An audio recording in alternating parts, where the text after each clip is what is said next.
오늘은 날마다 배신하라 라는 제목으로 하나님의 말씀을 선포하도록 하겠습니다. 지금 화면에 보면은 여자인 것 같아요. 여자가 남자를 발로 뻥 차버리는 거죠. 배신을 하는 장면 같은데, 오늘 설교 제목이 목사님 왜 이래요? 배신하지 말고 잘 살아야지 왜 배신하라고 이렇게 가르쳐요라고 하실 분도 있어요. 근데 성경이 말하는 배신하라는 게 뭘 말하는 건지 우리 성경 속으로 들어가도록 하겠습니다. 먼저 지도를 보시면은 맨 위에 저기가 갈릴리 호수죠. 갈릴리 호수가 있고 그 호수를 따라서 쭉 요단강이 흘러내려요. 그래서 어디까지 가냐면은 밑에 사해, 그 바닷물 그 소금의 농도가 너무 짙어서 사람이 뜬다는 곳이 있죠. 거기에요, 바로 사해인데, 이곳에서 동쪽으로, 이 요단강의 동쪽으로 시딤, 오늘 성경 말씀에 읽었던 이스라엘 민족들이 대기하고 있는 장소, 그러니까 요단강 건너기 전에 동편에 지금 이스라엘 민족들이 집결해 있는 것이죠. 왜? 가나안으로 진군해 들어가기 위해서, 요단강을 건너서 가기 위해서 모여 있고, 오늘 그 본문의 배경이 되는 여리고가 바로 여기에요. 높은 지형에 외벽이 있고, 또 그 안에 흙을 채우고, 또 내벽을 세워서 그 안에 성읍이 있는 굉장히 단단한 견고한 요새인 거죠. 이 여리고가 여기에 위치해 있고, 길갈이라는 곳, 여리고성 북쪽에 길갈이라는 곳이 위치해 있어요. 그래서 이 동편에 있는 시딤에서 이스라엘 민족들이 길갈로 가게 되는데, 정탐꾼, 오늘 2명의 정탐꾼이 파견된 내용이죠. 파견된 내용인데, 이 정탐꾼이 돌아와서 이들이 우리를 굉장히 무서워하고 있고 하나님의 역사하심을 굉장히 두려워하고 있다라는 리포트를 하게 돼요. 그래서 자신감 얻고 진군을 하는데, 요단강을 건너서 길갈에 가서 할례를 행하고, 또 때가 될 때를 기다려서 여리고성을 공격하게 되는 것입니다. 이들이 공격하는 방법은 무슨 큰 무기를 가지고서 성벽을 무너뜨린 게 아니에요. 하나님이 명령하시되 어떻게 공격하라고 하냐면 성 주위를 도르라 그랬어. 아무 말도 하지 말고, 아무 쓸데없는 소리도 하지 말고 6일 동안 하루에 한 번씩 그냥 돌고 가는 거예요. 그거예요, 공격이. 그리고 마지막 날 여호수아가 신호를 했을 때 나팔을 불고, 그렇죠? 그리고 그 이스라엘 민족들이 한꺼번에 함성을 질렀을 때 성이 와르르 하고 무너져 내린 거예요. 이 성이 그렇게 두터운 내벽과 외벽으로 있고, 그 사이에는 또 흙으로 채워져 있는 그 견고한 성이 그냥 무너져 내버린 것이죠. 하다못해 이스라엘 민족들은 조그만 망치로 두드리지도 않았어요. 전혀 그러지 않았어요. 침묵하고 돌다가 때가 되었을 때 나팔을 불고 함성을 저질렀을 때 바로 그 순간 이 여리고성이 와르르 하고 무너져 내렸던 것이죠. 이것이 바로 모형입니다. 고고학자들이 발굴해낸 그 토대로 이렇게 모형을 만든 것인데, 내벽이 이렇게 있죠. 성벽. 안쪽에 있는 성벽이 있고, 또 바깥쪽에 이렇게 외벽이 쌓여져 있어요. 그 사이에는 또 흙으로 채워져 있고, 가옥들도 있죠. 집들도 있고, 자, 내벽 안에는 내부 거주지, 마을 사람들이 사는 그런 내부 거주지가 있고, 또 외곽 거주지가 있어요. 지금도 보면은 외곽 쪽으로 밀려서 사는 사람들, 뭐 청담동이나 그런 강남 말고 외곽 쪽으로서 밀려 사는 사람들 보면은 저소득층이 많죠. 특히 선교지 가서 보면은, 온두라스 가서 보면은 외곽 쪽에 밀려 사는 사람, 뚝방촌이라는 곳이 있는데, 거기는 그 온두라스의 모든 생활 하수가 흐르는 그런 개천 같은 데가 있어요. 그 부근에 천막 같은 집, 얼기설기 지은 집을 짓고 사는 사람들이 있어요. 외곽 지역에 사는 사람들이죠. 그러니까 내부 거주지에서 살지 못하고 집값이 너무 비싸겠죠. 이 외곽 지역, 외벽에 가까운 곳에 사는 사람들, 전쟁이 났을 때는 가장 먼저 공격받는 사람들이죠. 소외된 계층들이에요. 이곳에 라합의 집이 외벽과 마주친 집, 외벽 위에 세워진 집이라는 거예요. 그러니까 라합의 집은, 이 외벽과 마주친 집들은 정문은 이 내부 거주지를 향하고 있지만은 집의 뒷면은 외벽과 맞닿은 형태의 집인 거죠. 그 외벽 위로 올라와서 그리고 뒤쪽으로 창문이 나 있겠죠. 바로 이러한 형태의 집에 라합이 살고 있었던 거예요. 그리고 하나님께서는 명령하시되 여리고를 정복하라. 가나안 모든 족속을 정복하기에 앞서 가장 먼저 해야 될 것이 여리고를 정복하는 그런 임무가 있었던 것이에요. 지리적으로 굉장히 중요한 위치에 있기 때문에 이 여리고를 먼저 공략을 했어야 되는데, 그 방법은 망치도 아니고 송곳으로 후벼파는 것도 아니고 그냥 그 성 주위를 도는 거였어요. 하나님이 시킨 대로 법궤를 앞세우고 그렇게 하는 것이 이 성을 무너뜨리는 방법이었어요. 결과는 뭐예요? 안에서부터 밖으로 무너져 내린 거예요. 공격을 했다면은 옛날에 이 당시에 공성전, 그러니까 성을 공격하는 그런 전쟁 형태에서 보면은 밖에서 어떤 돌을 쏘거나 큰 나무를 가지고서 성문을 부시거나 때려 부시거나 해서 안으로 쓰러뜨리게 돼 있는데, 함성을 지르는 순간 이 성이, 이 견고한 성이 안에서부터 밖으로 와르르 무너져 쏟아졌다는 거예요. 그래서 성경에 보면은 이스라엘 백성들이 그걸 밟고 올라갔다는 거예요. 계단 삼아. 담 타고 올라갈 이유도 없었어요. 무너져 내리니까 그 무너져 내린 흙과 그 돌을 밟고 그냥 계단 삼아서 그렇게 올라간 것이죠. 그거는 그냥 추측이 아니고 고고학자 캐설린 캐년이라는 그 고고학자가 1950년에 발굴을 통해서 알아낸 거예요. 근데 그 무너진 원인이 뭔지 아세요? 사람들이 소리 확 질리니까 무슨 성악가가 그 발성을 하면 옆에 있는 유리잔이 깨지듯이 그런 울림으로 아니에요. 때가 되어서 이스라엘 백성들이 함성을 지를 때에 맞춰가지고 하나님이 지진을 일으키신 거예요. 그 증거를 이 고고학자가 찾아낸 거죠. 그리고 그 안에서 찾아낸 전쟁의 증거가 무엇이냐면은 항아리와 그 안에 들어있는 불탄 곡식을 찾아낸 거예요. 이게 왜 전쟁의 증거냐고요? 옛날에 전쟁을 하면은 성 안에 있는 사람들은 몇 달치 또는 길게는 몇 년치까지 식량을 비축해뒀어요. 물도 준비하고. 왜냐하면 항상 그렇게 오래 걸렸으니까 전쟁이. 지금처럼 미사일 쏘고 무슨 어떤 그 폭탄을 사용해서 한 번에 초토화시키는 게 아니고 구식, 재래식 무기 가지고 아주 낙후된 그런 무기 가지고 지금으로 비하면은 그거 가지고 싸움을 했기 때문에 굉장히 오래 걸렸단 말이에요. 그래서 이스라엘 민족들이 애굽을 건너서 광야 40년 동안에 각종 전쟁을 치르면서 여기 올 때까지 이 여리고 사람들은 그 소식을 듣고 있었어. 그리고 이 사람들이 시팀, 요단강 동편에서 직결해 있고 또 길갈까지 왔다는 자기들의 북편 그곳에 왔다는 소식까지 듣고 이 사람들이 가만히 있었겠어요? 전쟁 준비를 했겠죠. 곡식을 모아놓은 항아리란 말이에요. 그런데 하나님께서 뭐라고 명령하시냐면은 여리고 성을 함락해서 들어가서 아무것도 취하지 말라 그랬어요. 다 불태워버리고 다 죽여버리라 그랬어요. 그 얘기 뭐예요? 여리고 성이 함락되었을 때 이스라엘 백성들이 다 불태워버린 거예요. 남아있는 곡식, 이들이 전쟁 준비하려고 길게 끌고 가려고 준비한 그 전쟁 식량을 다 태워버렸다는 얘기. 그 얘기 뭐냐면은 순식간에 이들이 멸망했다는 거예요. 순식간에. 들어가서 뭐 칼싸움하고 뭐 총싸움, 뭐 활 쏘고 그게 아니고 와르르 무너지자 이스라엘 백성들이 그거 밟고 순식간에 들어가지고 전부 다 죽이고 전부 다 불태워버렸다는 거예요. 이들이 준비한 식량을 소비할 시간도 없었다는 것이죠. 고스란히 항아리 안에 불탄 곡식들을 이 고고학자가 발견해낸 거예요. 많은 사람들은 성경에 있는 그 많은 기적적인 내용들 허구라고 이렇게 말하는 사람들이 많죠. 그리고 그것이 허구인 것을 밝혀내기 위해서 고고학자들이 가서 발굴하다가는 결국 하나님을 발견하게 돼요.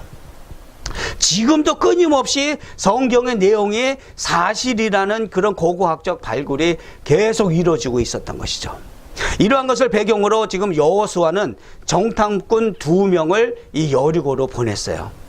이 여리고로 보냈고 거기서 만난 기생 라합. 기생은 매춘부예요. 창녀죠. 거기서 외곽 지역에 살고 있는 외벽 위에 살고 있는 라합, 기생 라합을 만나게 되고 이 라합이 이 정탐꾼을 만나고 조국을 배신하는 그런 내용이 지금 읽으신 하나님의 말씀입니다. 그 첫 번째 메시지가 뭐냐면은 성경은 우리에게 자신을 배신한 라합, 자기 자신을 배신한 라합을 얘기하고 있어요. 눈의 아들 여호수아가 시딤에서 두 사람을 정탐꾼으로 보내며 이르되 가서 그 땅과 여리고를 엿보라 하며 그들이 가서 라합이라 하는 기생의 집에 들어가 거기서 유숙하더니 어떤 사람이 여리고 왕에게 말하여 이르되 보소서 이 밤에 이스라엘 자손 중에 몇 사람이 이 땅을 정탐하러 이리로 들어왔나이다. 여리고 왕이 라합에게 사람을 보내어 이르되 내게로 와서 내 집에 들어간 그 사람들을 끌어내라. 그들은 이 온 땅을 정탐하러 왔느니라 그랬어요. 그 땅과 여리고를 엿보라라고 정탐꾼을 여호수아가 보냈죠. 이 경관성 안에 들어가서 이들의 동태가 어떤지, 어느 정도의 군사력을 갖고 있는지, 어느 정도로 힘들이 센지 그것을 정탐하라고 보냈는데 그 목적이 뭐예요? 정복 전쟁을 위한 정찰 임무죠. 그렇죠? 가서 뭐 친구가 되기 위해서 정탐꾼 보냈겠어요? 이들의 전략을 알아내기 위해서 정탐꾼을 보냈는데 거기서 만난 여인이 바로 라합, 외벽 그 위에 살고 있던 매춘부를 만나게 된 거예요. 이 여리고성은 이 라합에게 있어서 모든 것이었어요. 그 여인의 고향이었죠. 거기서 태어났고 거기서 자랐고 거기서 지금 나름대로의 삶을 살아가고 있는 그런 고향이고 아비의 집이었어요. 모든 가족들이 거기 있고 친척들이 거기 사는, 그리고 그것은 바로 그 여인 라합의 조국이었어요. 그러한 곳이 바로 여리고라는 것이죠. 이 여리고성은 그러니까 이 라합에게는 모든 것이었고 이 여리고를 다스리고 있는 왕의 임무가 뭐예요? 백성들을 보호하고 백성들이 잘 먹고 잘 살 수 있도록 이끌고 가는 리더잖아요. 그 왕이 사람을 보내서 이 스파이를 잡아내라 하는데도 거짓말을 했단 말이에요. 배신을 했단 말이에요. 이 여리고 왕, 생명을 의지할 그러한 대상인데, 그러한 리더인데 그러한 왕까지도 배신을 했다는 거예요.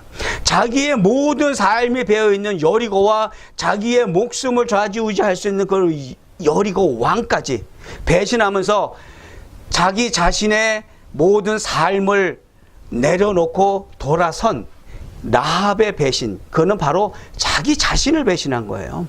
자기의 모든 것을 배신한 것이죠.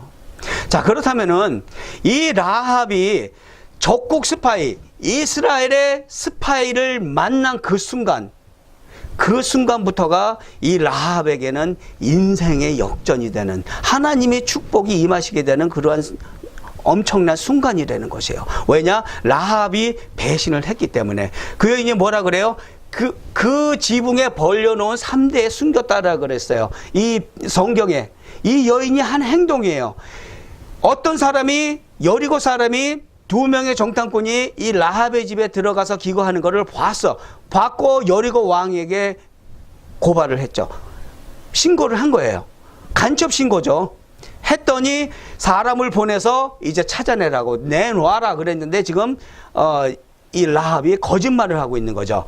그 여인이 그 두 사람을 이미 숨긴지라 이르되 과연 그 사람들이 내게 왔었으나 그들이 어디에서 왔는지 나는 알지 못하였고 그 사람들이 어두워 성문을 닫을 때쯤 되어 나갔으니 어디로 갔는지 내가 알지 못하나이다. 급히 따라가라는 거예요. 오긴 왔었는데 내가 그들이 누구였는지 모르고 그 사람들은 이미 나갔으니까 빨리 따라가라.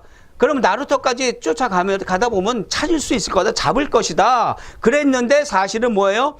그 지붕에 라합이 살고 있는 지붕, 이스라엘 그쪽 고대 근동의 지붕은 편편하다고 얘기했었죠. 그 위에 3대를 쭉 깔았는데 그 사이에 숨겨놓은 거예요. 이 정탐꾼들을. 배신을 한 거죠. 적국의 스파이를 숨겼다. 우리 옛날 생각 한번 해볼까요? 한국에서 옛날 1960년도 70년도 초반에 간첩 숨겨주면 어떻게 돼요? 간첩이에요. 똑같은 간첩이에요. 지금 라합이 하고 있는 게 그거란 말이에요. 여리고를 무너뜨리기 위해서 정탐하러 온 간첩, 스파이를 숨겨준 라합의 그 배신, 그리고 그 라합이 배신한 그 배신의 대상은 다른 사람이 아닌 바로 여리고와 그 여인의 삶 그 자체를 배신했다는 거예요. 여리고는 이 여인은 모든 것이라 그랬잖아요. 그렇죠? 그 조국을 배신했다는 것은 자기의 모든 과거와 추억과 생각과 현재 삶까지를 모두 배신한 자기 자신을 배신한 것이죠. 라합이 한 배신은 이만큼 엄청난 배신이에요. 우리가 그냥 성경을 통해서 접하니까 뭐 그럴 수도 있겠지?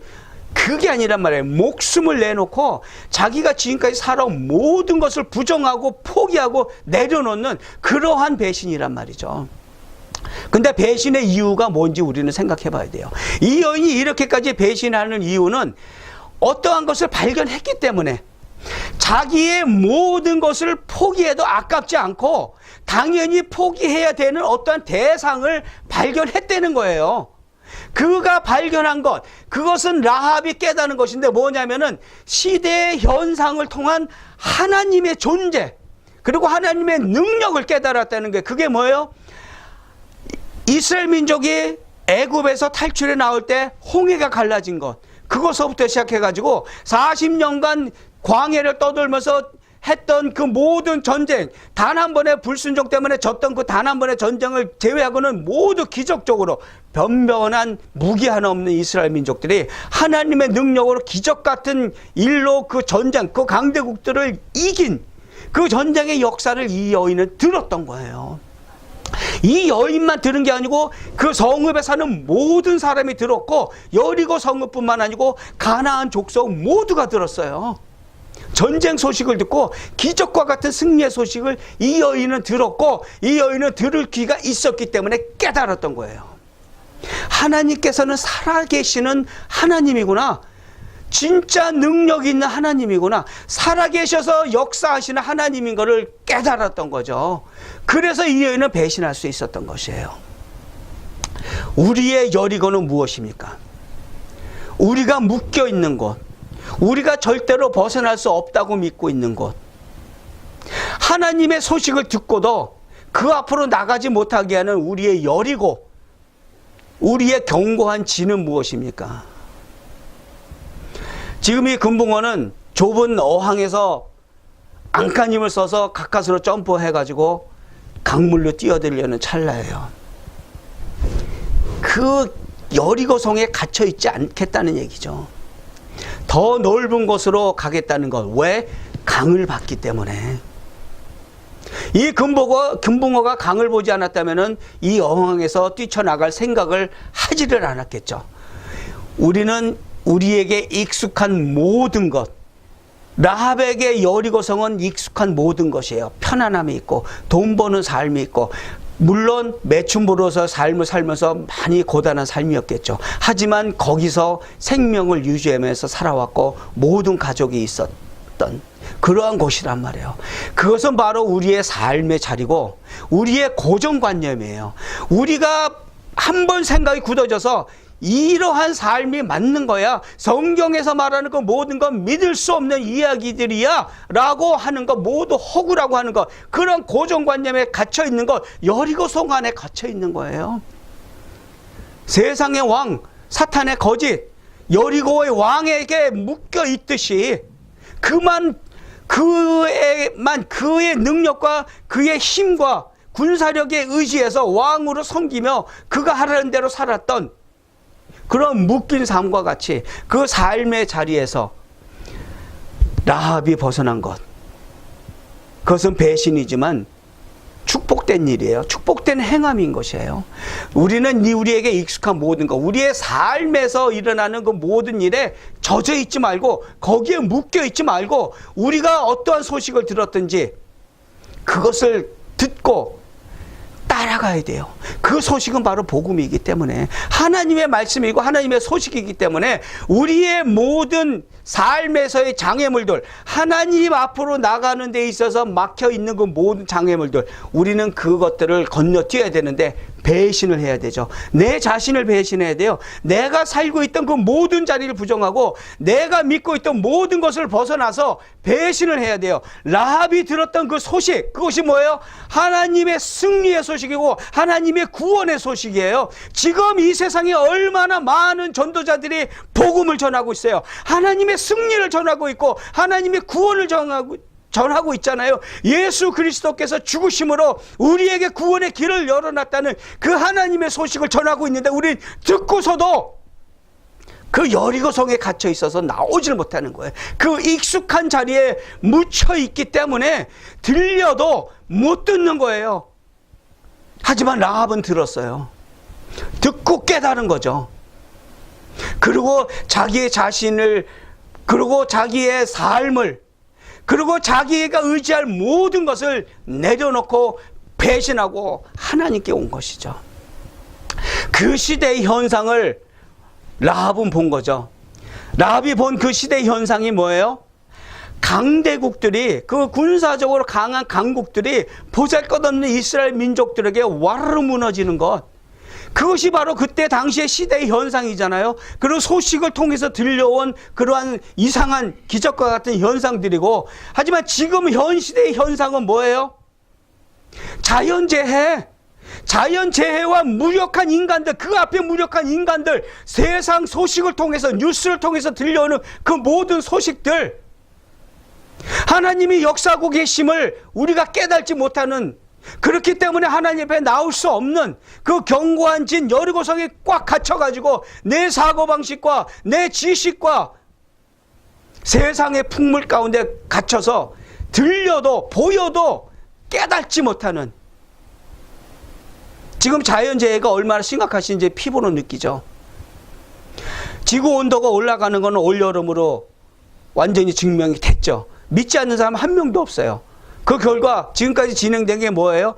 그린랜드에 얼음이 하나도 없대요. 얼음이, 빙산이 다 녹아버렸대잖아요. 알래스카의 원주민들, 그들이 뭐 하면서 살았어요 지금까지? 사냥하면서 살았죠. 사냥하면서 살았는데 그들이 이제 뭘 하는지 아세요? 감자 농사져요. 얼음이 다 녹고 눈이 없어서 사냥을 할 수가 없어요. 그리고 그 지역에 사는 짐승들도 다 굶어 죽었고 먹이사슬이 깨졌기 때문에. 그래서 이 에스키모인들이 먹고 살기 위해서 감자 농사를 진다는 거예요. 무슨 얘기예요? 빙산이 다 녹아버리면 어떻게 되는지 그 결과 이미 매스컴을 통해서 잘들 알고 계시잖아요. 그러한 자연재해, 그거를 막을 수 있는 인간이 없다라는 얘기예요. 지금까지 우리는 우리 바운더리 내에서 우리가 이렇게 놓은 그 모든 과학 기술들, 현대 기술들을 믿고 있었는데, 태풍 한 번 불면, 비 한 번 쓸고 지나가면은 꼼짝 못하는, 달 날아간다, 화성을 간다 하지만 하늘에서 내리는 비 때문에 어쩌지 못하고 그냥 넣어놓고 있어야 되는 그런 현상을 어떻게 설명할 거냐고요. 하나님께서 이런 모양 저런 모양으로 경고하시잖아요. 마태복음 24장 말씀이에요. 난리와 난리 소문을 듣겠으나 너희는 삼가 두려워하지 말라. 이런 일이 있어야 하되 아직 끝은 아니니라. 민족이 민족을, 나라가 나라를 대적하여 일어나겠고 곳곳에 기근과 지진이 있으리니 이 모든 것은 재난의 시작이니라. 아멘. 재난의 시작이에요. 재난의 시작은 이미 시작됐어요. 아주 오래전부터. 마지막을 향해서 가는데, 예수님께서 오시는 그날이 다가오는데 하나님께서 지금 참고 계시는 거예요. 오실 수가 없어서 못 오시는 게 아니고 한 명이라도 더 이러한 모든 자연 현상을 통해서 내가 경고하고 말하는 걸 듣고 내게로 오라고 하나님께서 참고 기다리신단 말이에요. 한 명이라도 더 구원해 주시려고. 하나님은 자연 몸 만물을 지으신 분이고 그 지으신 만물을 통해서 말씀하시는 창조주 하나님이세요. 배신하시기 바랍니다. 여러분들이 익숙해 있는 것, 여러분들이 믿고 있는 그러한 잘못된 것들 배신하고 그 삶의 자리, 자기 자신을 배신하고 하나님을 택하시고 하나님의 자녀로서 받을 수 있는 마땅한 축복 받으시는 주님의 자녀들 되시길 축원합니다. 아멘. 자, 두 번째 성경이 전하고 있는 배신자 라합. 그 여인은 우상을 배신했다는 말을 전해주고 있어요. 또 그들이 눕기 전에 라합이 지붕에 올라가서 그들에게 이르러 말하되 여호와께서 이 땅을 너희에게 주신 줄을 내가 아노라 그랬어요. 우리가 너희를 심히 두려워하고 이 땅 주민들이 물을 마르게 하신 일과 너희가 요단 저쪽에 있는 아모리 사람의 두 왕 시혼과 옥에게 행한 일 곧 그들을 전멸시킨 일을 우리가 들었음이니라 그랬어요. 전쟁 소식과 이스라엘의 승리 소식을 전해 들은 거죠. 전해 듣고 뭐라 그래요? 여호와께서 이 땅을 너희에게 주신지를 아노라 그랬어요. 게임은 이미 끝났다는 얘기죠. 결과는 뻔하다는 얘기예요. 이 여인이 지금 마주하고 있는 이 두 상은 뭐냐면은 왼쪽에 있는 것은 아세라, 오른쪽에 있는 것은 바알. 아주 대표적인 두 우상이죠. 풍요신, 그렇죠? 다산의 신. 복을 갖다 주는, 또 기후제를 지나면은 비를 내리게 해서 농사를 잘 되게 해준다는 그러한 신을, 목각신을 집집마다 이렇게 모셔놓고 거기서 월십을 이렇게 하고 그랬어요. 우상 숭배를 한 것이죠.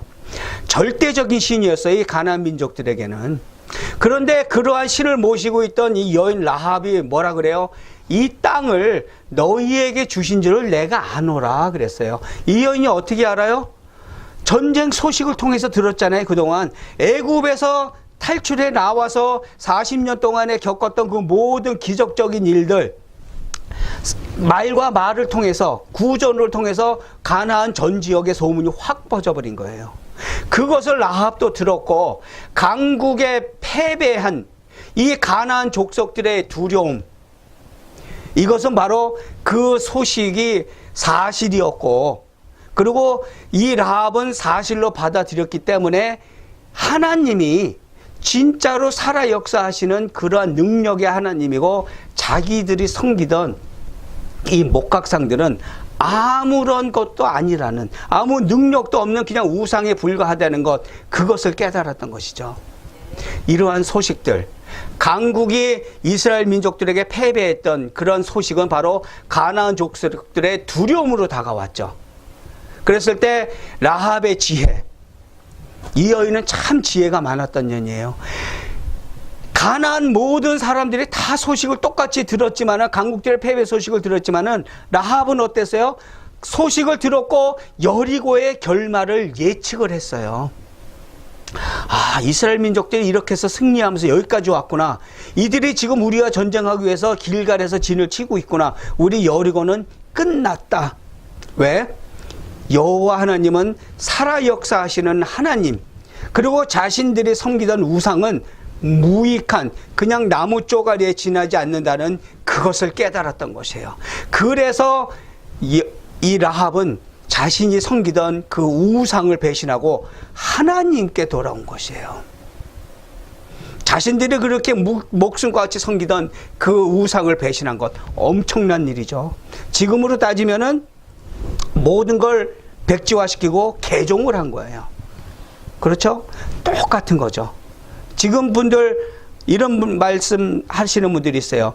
갑자기 종교 바꾸면 집안이 뒤집어진다고 무서워서 못하는 사람들이 있어요. 똑같은 거예요. 자신들이 그렇게 평생도록 섬기던 이 우상을 한꺼번에 한순간에 배신해버리면 어떤 해를 받지 않을까. 당연히 그런 생각할 만한데, 이 지혜 있는 여인 메춤부 라합, 세상에 돌아가는 현상을 보고 하나님이 진짜 신이란 걸 깨달았던 것이죠. 그리고 하나님께 돌아왔던 것이에요. 이 여인이 한 말이 바로 이거예요. 하늘에서도 땅에서도 하나님이시니라. 11절 말씀에 우리가 듣자 곧 마음이 녹았고 너희로 말미암아 사람이 정신을 잃었나니 너희의 하나님 여호와는 위로는 하늘에서도 아래로는 땅에서도 하나님이시니라 그랬어요. 라합의 신앙 고백이에요. 우상을 섬기던 라합의 신앙 고백, 이것은 진실에 대한 겸손이에요. 자기가 진실인 걸 알았거든, 깨달았거든. 그 엄청난 능력 앞에, 그 엄청난 창조주의 능력 앞에 겸손할 수밖에 없는 것이죠. 자기가 지금까지 어떤 삶을 살아왔건 그 능력의 하나님 창조주 앞에서 무릎 꿇을 수밖에 없는 것이죠. 그렇기 때문에 그러한 신앙을 고백할 수 있는 거였고, 그 신앙을 고백할 수 있는 힘, 그 원동력은 바로 시대의 현상을 보는 지혜가 있었다는 것이에요. 세상 돌아가는 것, 세상에서 들려오는 그 소식을 봤더니 이 세상이 어떻게 돌아가는지 깨닫고 하나님께 왔다는 것이죠. 하지만 그 전쟁에서 지금 강국들은 어땠어요? 이스라엘과 전쟁을 벌였던 그 강국들의 패배, 시대의 현상을 오판한 거예요. 왜? 자기 스스로 자기네는 강하다고 믿고 있었으니까, 보잘것없는 떠돌이 이스라엘 민족에 질 것이라고 생각지 안 했으니까, 그리고 자신들이 믿고 있던 그 우상들이 최고라고 생각했으니까 시대의 현상을 듣고 봤지만 판단을 잘못한 것이죠. 오판한 거예요. 그러한 오판하게 된 이유는 뭐예요? 조금 전에 말씀드렸다시피 자기 도취에 빠져 있었던 거예요. 그리고 자기들의 능력에 취해 있어서 오만한 자리에 앉아 있던 것이죠. 그 겸손한 자리에 나올 수 있는 마음의 여유가 없었어. 너무나 자기 도취에 빠져 있었기 때문에. 참 지혜라는 것은 이 라합이 가지고 있었던 그 지혜같이 하나님을 아는 것, 그리고 시대의 현상을 이해할 수 있는 것이 참 지혜예요. 지식으로는 깨달을 수가 없어요. 아무리 돈이 많고 아무리 큰 회사를 운영하고 있고 어떠한 학위를 갖고 있고 박사고 뭐건 간에 그들이 갖고 있는 지식과 재력으로는 깨달을 수 없는 것, 시대의 현상이라는 거예요. 이 시대의 현상을 통해서 말씀하고 계신 하나님의 메시지를 깨닫고 들을 수 있는 것은 바로 지혜가 있어야 된다는 거예요. 아무리 지능지수가 높아도, IQ가 높아도 지혜가 없으면 하나님을 알 수가 없어요. 세상에 가장 으뜸되는 지혜, 참 지혜는 하나님을 아는 것인지를 믿으시기 바랍니다. 이렇게 라합이 우상을 배신한 것, 그것은 바로 우상과 하나님을 구분할 수 있는 지혜의 힘이, 지혜의 능력이 라합에게 있었기 때문이에요. 우리들에게 우상이란 어떤 의미일까요? 어떤 것이 우리의 우상일까요? 예전 그 고대 가나안 사람들이 했듯이 목각상 이렇게 집에 모셔놓고 그것에 절하는 거, 그것만 우상일까요? 그것도 우상이죠. 지금도 무슨 어떤 형상 만들어 놓고 그 앞에서 절하고 기도하고 그러잖아요. 그것도 우상이지만 단지 그것만이 아니고 우리가 삶의 최고의 가치로 여기는 모든 것이 우리의 우상이에요. 하나님보다 더 우선순위에 두고 최고의 가치를 여기고 있는 그 모든 것, 그게 뭐예요? 돈, 명예, 권력, 지위, 가족, 종족, 이 모든 것들, 돈 많이 벌어가지고 떵떵거리며 살고 싶은 것, 돈 벌기 위해서 예배 참석 안 하고 세상에 나가 돈 벌고 있는 것, 우상이죠. 하나님보다 더 높이 그 가치관을 두고 있으니까.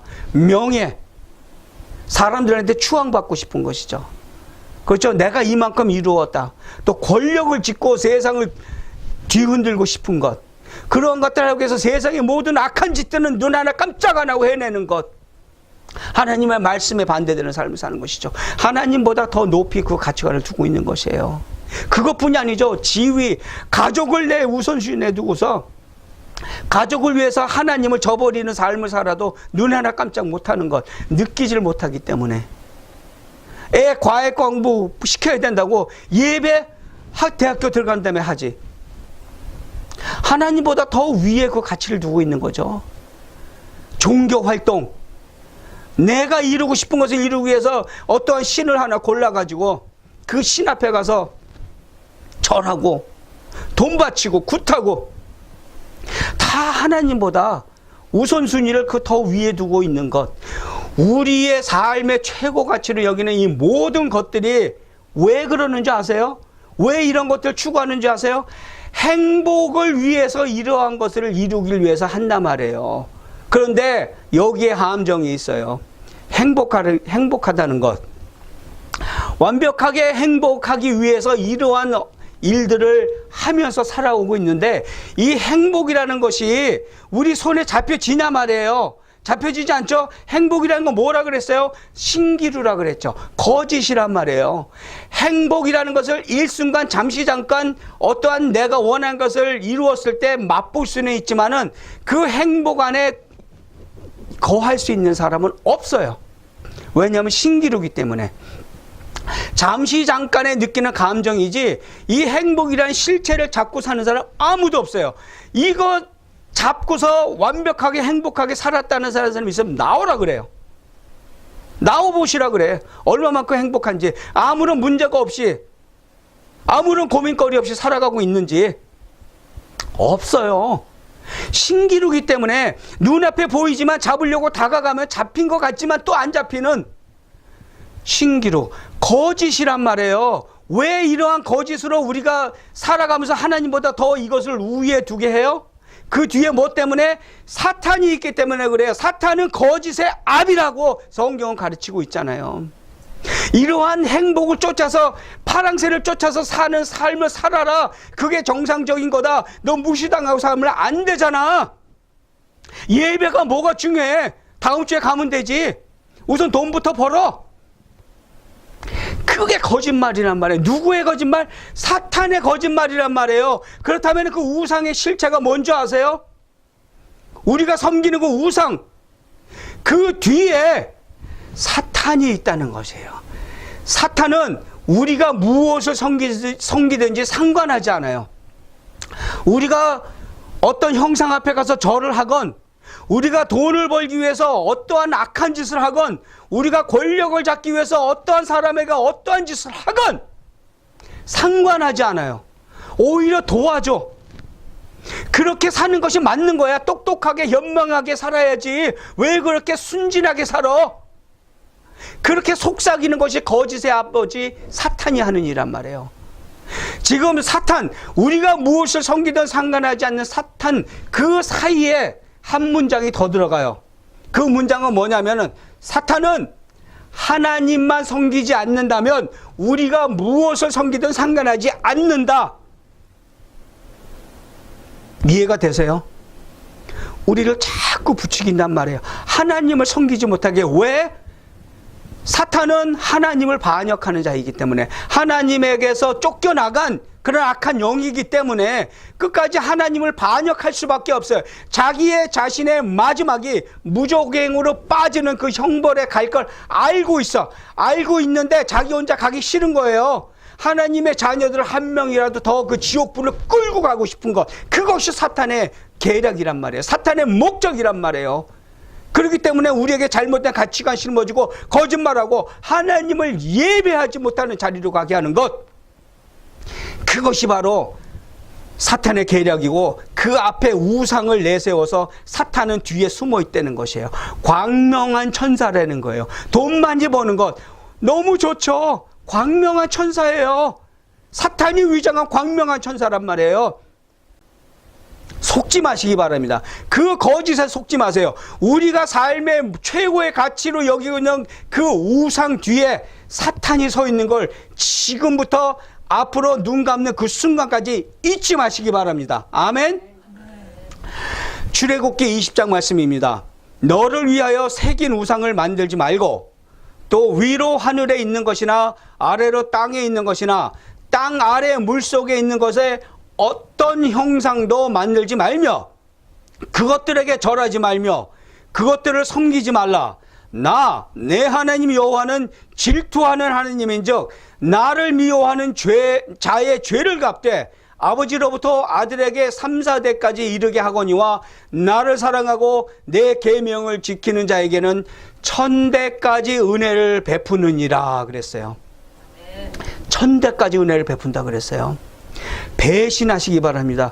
여러분이 섬기고 있는 그 우상들, 하나님을 예배하지 못하게 했는, 내 삶의 최고의 가치를 여기고 있는 그 우상들을 배신하고 하나님을 택하고 하나님의 자녀로서의 삶을 살며 그 받아야 될 마땅한 축복 받으시기 바랍니다. 아멘. 자, 세 번째, 성경이 전하는 메시지, 축복받은 배신자 라합을 얘기하고 있어요. 배신하고 축복을 받은 라합이라는 거죠.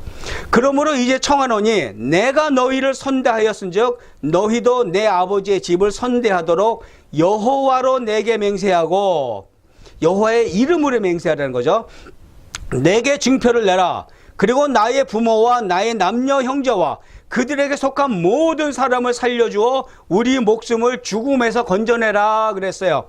지금 배신을 하고 지금 두 정탐꾼에게 너희들을 숨겨주고 탈출하도록 도와줄 거니까 너희들이 이 여리고성을 함락시키고 모든 그 마을 사람들 다 죽이고 불태울 때 우리 가족을 살려내도록, 우리 가족은 죽이지 않도록 약속을 하려는데, 여러분들 같으면 뭐 어떻게 하겠어요?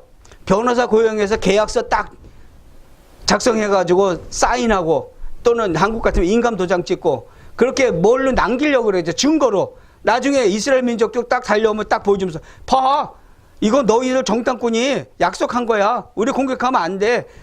그렇게 하려는 게 당연한 거겠죠. 하지만 라합은 그러지 않았어요. 라합은 여호와로 내게 맹세하라 그랬어요.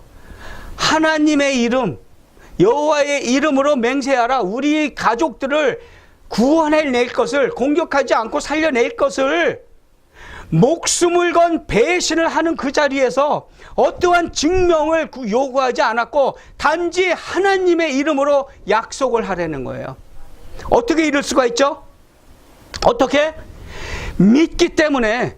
뭘 믿어요? 살아계신 하나님인 걸 믿기 때문에 이들이 하나님, 그들이 섬기는 여호와의 이름으로 맹세하면은 그 맹세를 하나님이 듣고 나를 보호해 주실 거라는 걸 믿었던 거예요. 그리고 이 두 정탐꾼이 섬기는 그 하나님을 그 이름으로 맹세했을 때 이 이스라엘 민족도 자기를 공격하지 않을 거라는 것. 왜냐하면 그들이 섬기는 하나님의 이름으로 맹세했기 때문에. 대단한 믿음인 거죠. 다른 어떤 것도 필요 없었어요. 단지 자신들이 섬기는, 이스라엘 민족들이 섬기는 그 하나님의 이름으로 보증을 서라는 거예요. 맹세를 하라는 것이죠. 살아계신 하나님을 믿는 그런 강한 믿음이었고, 그 이러한 행함, 라합이 배신한 이러한 행함은 바로 믿음의 확신이 있었기 때문이에요. 자기가 들었던 하나님이 진짜로 살아계신 하나님을 깨달았고 그것을 100% 확신을 했기 때문에 이러한 배신의 행위를 할 수 있었던 것이죠. 성경이 전하는 구원의 방법이 뭐예요? 믿음과 행함이에요. 아멘? 믿음이 있는데 행함이 없으면 죽은 믿음이라 그랬잖아요. 라합은 믿었고 시대의 현상을 통해서 돌아가는 꼴들을 보니까 진짜 이 결말이 어떻게 되는지 깨달았고 그것을 주관하고 있는 것이 하나님이라는 걸 깨달았던 거예요. 그래서 믿었고 또 믿은 대로 행한 것, 그것이 바로 자기 조국을, 또 자기 자신을, 자기의 우상을 배신한 것이죠. 그러니까 믿음대로 행한 이 라합, 이 라합에게 주어진 축복이 어떤 것인지 아세요? 라합뿐만이 아니고 라합에 연관된 모든 가족들 구원받고 축복받았다는 거예요. 구원받고 축복받은 그 축복, 어떤 축복을 받았냐면은 이 배신자에게 임한 그 축복은 마지막 구절에 보면은 그가 성벽 위에 거주하였음이라, 아무 상관없는 것 같은 이 한 구절이 증명을 하고 있어요. 그 사람들이 그에게 이르되 네가 우리의 이 일을 유설하지 아니하면 우리의 목숨으로 너희를 대신할 것이요 여호와께서 우리에게 이 땅을 주실 때에는 인자하고 진실하게 너를 대우하리라. 전쟁할 때 살려내겠다는 거예요. 공격하지 않고. 라합이 그들을 창문에서 줄로 달아내리니 그의 집이 성벽 위에 있으므로 그가 성벽 위에 거주하였음이라 그랬어요. 외벽과 마주친 집을 그 주거지로 삼고 거기서 살고 있다 그랬죠. 외벽에 아까 지도에서 봤죠. 거기서 붉은 줄을 엮어가지고 줄을 내려뜨리고 이 정탐꾼을 탈출시킨 거예요. 탈출시키기 얼마나 좋아. 외벽에 거주하고 있고 그 창문을 통해서 나가면 바로 밖이에요. 성 밖. 그곳에 그 위치에 라합이 살고 있었고 이 라합이 이 붉은 줄을 통해서 살려냈고 전쟁의 날 이 붉은 줄을 창가로 늘어뜨리면 그 집은 공격하지 않기로 약속을 한 거예요. 그래서 이 여리고가 함락되는 날 라합은 붉은 줄을 창으로 늘어뜨리고 이스라엘 민족들은 그 집을 공격하지 않았죠.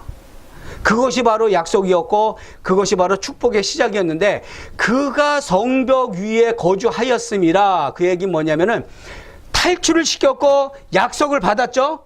어떻게 해서 너희 집에 공격하지 않고 너희 가족들을 모두 살려내게라는 것, 그것이 바로 외벽 위에 살고 있었기 때문이었고, 붉은 줄의 약속을 함으로 해서 그 약속이 지켜진 것인데, 함락의 날 여리고 성이 어떻게 무너졌다 그랬어요?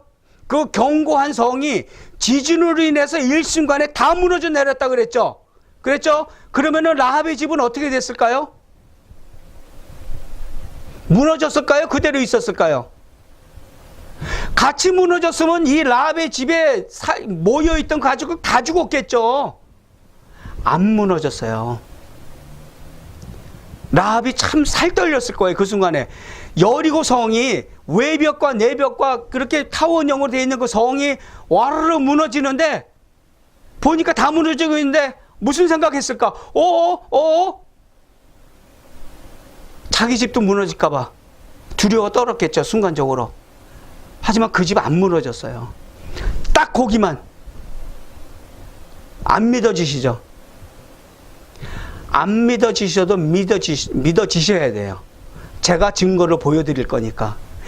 이 라합이 이 함락의 날에 하나님의 구원의 손길을 경험을 했는데, 고고학자 캐서린 캐년이 발굴한 것이 무엇이냐면은 이 여리고성의 북쪽 벽에 무너지지 않고 그대로 남아있는 외벽을 발견한 거예요. 지진으로 인해서 무너진 것만 발견한 것이 아니고, 북쪽 외벽에 딱 집 한 칸 서 있을 만한 그런 공간, 지금은 풍파로 인해서 많이 깎여져 내려갔죠. 하지만 다른 벽들은 다 무너졌는데 그 짧은 구간만 그 벽이 여전히 세워져 있는 것을 이 캐서린 캐년이 찾아낸 것이에요. 믿음으로 행한 라합에게 구원과 축복이 임한 그 증거예요. 하나님의 이름으로 약속한 그 모든 것을 지켜내신 거죠. 여리고성의 모든 벽을 무너뜨려 내시되 라합의 집은 그대로 놔둔 것이죠. 그리고 라합에게 임한 축복이 어떤 건지 아세요? 2명의 정탐꾼이 있었다 그랬죠. 그 중에 한 명, 살몬이라는 정탐꾼과 결혼을 했어요. 여호수아가 스파이를 보냈더니 거기 가서 눈이 마신 거예요. 라합하고 일하라고 보냈더니 일 안 하고 연애를 했는지 하여간에 복된 행위예요. 살몬과 라합이 결혼을 했어요. 결혼을 해가지고 누구를 낳냐면은 보아스, 룻과 결혼한 보아스. 룻은 또 누구예요? 이 여인도 이방 여인이죠. 이방 여인인데 이방에서 결혼한 이스라엘의 자손, 유대 자손, 남편이 죽고 자기 민족을 따라가서 편안한 삶 살지 않고 시오미를 따라서 여호와의 민족들에게, 여호와 자손들이 사는 유대 땅으로 돌아왔잖아요. 신앙을 쫓아서 하나님 그 여호와 이름을 쫓아서 왔단 말이에요. 복받은 여인이죠. 그래서 보아스와 결혼을 해서 오벳을 낳고, 오벳은 이새를 낳고, 이새는 다윗을 낳고, 아멘. 메시아는 다윗의 자손으로 난다 그랬어요. 그 자손으로 예수님이 태어나신 거예요. 이 얘기는 뭐예요? 여리고성 이방 족속 라합 매춘부가 예수님의 조상이 됐다는 거예요. 얼마나 큰 축복이에요. 지금 그 수많은 세월이 흐른 지금도 우리가 성경을 통해서 그 라합을 공부하고 있잖아요. 그 라합의 삶, 그 라합의 배신을 통해서 하나님의 축복하심이 어떠하다는 걸 우리는 공부하고 배우고 있잖아요. 모든 사람들이 축복을 갈망하고 있죠. 축복을, 그 복을 원하지 않는 사람은 없죠. 에서부터 모든 사람들의 모든 연령층이 축복받기를 원하고 있지만은 축복받기 위한 그 믿음이 몇 프로나 되는지, 몇 프로의 믿음을 가지고 계세요.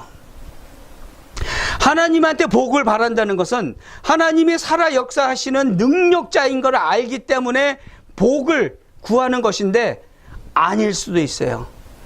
믿는지 안 믿는지 모르면서 그냥 좋다니까 간구하는 그런 분들도 많아요. 어디 가서 주술적인 행위 하듯이. 안 되죠.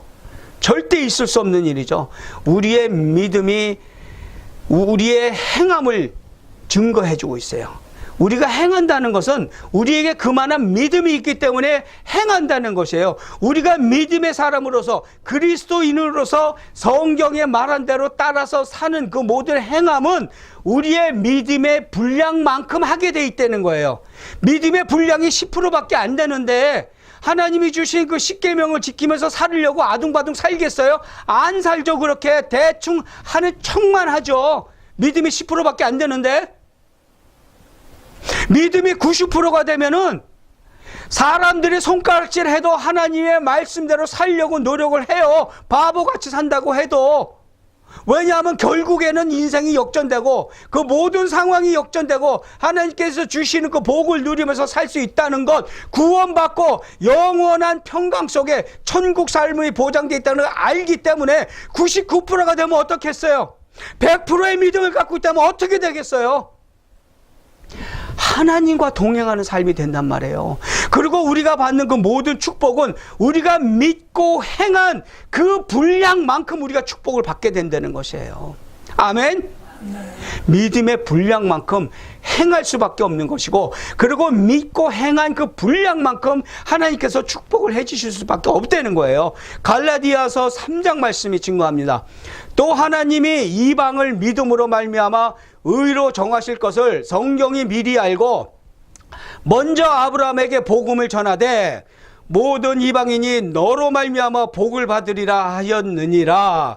그러므로 믿음으로 말미암은 자는 믿음이 있는 아브라함과 함께 복을 받느니라. 아멘. 하나님의 언약은 절대 불변의 언약이에요. 하나님은 절대로 거짓이 없으세요. 신실하신 하나님, 한번 약속하신 것, 아브라함에게 축복하신 그 축복의 약속, 지금까지 우리에게도 유효한 것이고, 믿음을 의로 여기시고 아브라함에게 하신 그 모든 축복이 그 믿는 자에게도 여전히 전해지는 걸 믿으시기 바랍니다. 그러니까 배신하세요. 배신자가 되세요. 김중배의 다이아가 좋아서 쫓아간 그 배신 말고 여러분의 삶을 배신하세요. 여러분의 우상을 배신하고 믿음으로 행하시기 바랍니다. 믿음만큼 믿음으로 행하고 그러한 훈련을 쌓아가면서 하나님의 축복하심과 하나님의 구원하심을 누리는 주님의 자녀들 되시기를 축원합니다. 아멘. 자, 우리가 누리고 있는 이 모든 삶 가운데 우리 눈에 보이지 않기 때문에 못 믿는 것들이 많아요.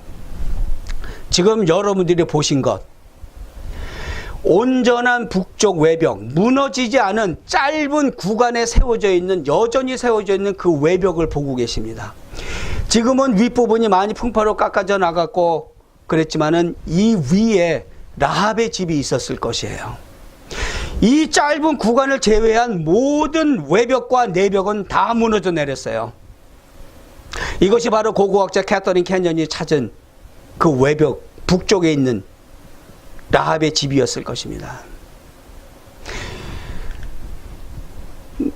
이 홀로 서 있는 짧은 구간에 이 외벽이 전하는 말, 이 외벽은 그 오랜 세월을 서 있으면서 그 자리에서 있으면서 우리에게 무슨 말을 전하고 있을까요?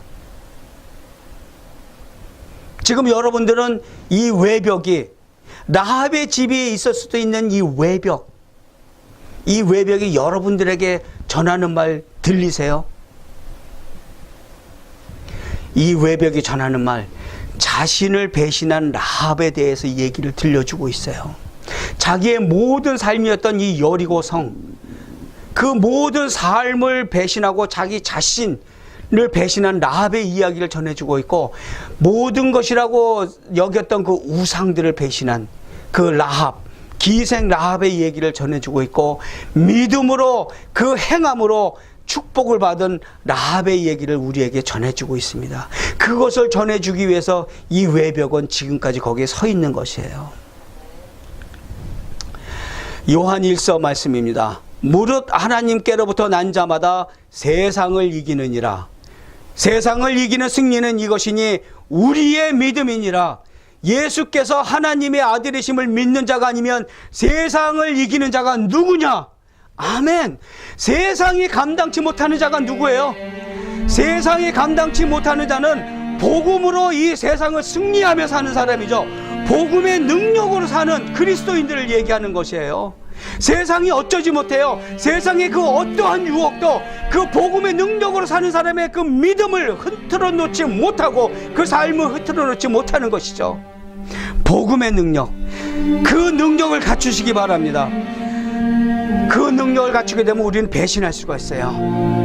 라합이 했던 그 배신같이 우리의 자신을 배신할 수가 있는 것이에요. 우리의 삶을 부정하고 거짓된 삶을 부정하고 하나님을 택할 수 있는 그런 능력이 생기는 것입니다. 그리고 우상을 배신하시기 바랍니다. 우리가 믿고 있던 우리의 모든 욕망들, 그 우상 뒤에 숨어있는 사탄, 그것을 보시고 우리들의 삶의 가치를 최고의 가치에 두고 하나님을 무시하게 하는 그 모든 우상들 배신하고 하나님을 택하시기 바랍니다. 그리고 믿음으로 행하시기 바랍니다.